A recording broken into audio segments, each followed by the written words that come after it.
බොහොම බය වුණා මගේ පන එපා වුණා රෑ 12ට හොල්මනකට මාව අසු වුණා මම බොහොම බය වුණා මගේ පන එපා වුණා රෑ 12ට හොල්මනකට මාව අසු වුණා මම උත්සවයකට ගියා සින්දු කියන්න මට ආපසු එන්න ලැබුණා ජාමේ 12ට මම බැහැලා පාරට ඇරුණා කනත්ත දෙසට මගේ ගිටාර එක අතට අරගෙන එන්නකොට ශබ්දයක් ඇසිලා මං ආපසු බලන එකලට කළු බල්ලෙක් ඇඟට පෙන්නන්නේ පුරාගෙන මට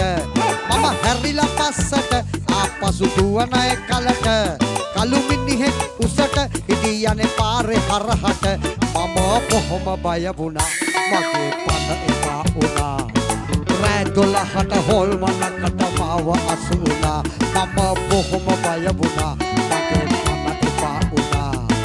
රෑ 12ට හොල්මනකට මාව අසු වුණා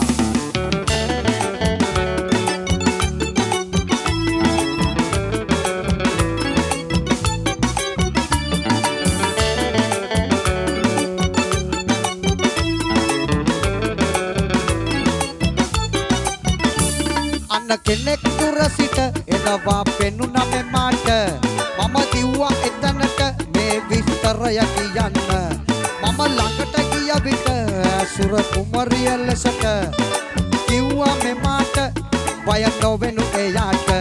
ඔයා ගිටාර් ගහන්න ලක්ෂණ සින්දු කියන්න මට ආසයි නටන්න කියලා කිව්වා මෙමාට මම ගිටාර් ගහනවා ලස්සන වයිලා කියනවා මට මෙහෙම පේනවා මලමිනි නැගිටලා එනවා මම බොහොම බය වුණා මගේ පන එපා වුණා රෑ 12ට හොල්මනකට මාව අසු වුණා මම බොහොම බය වුණා මගේ පන එපා වුණා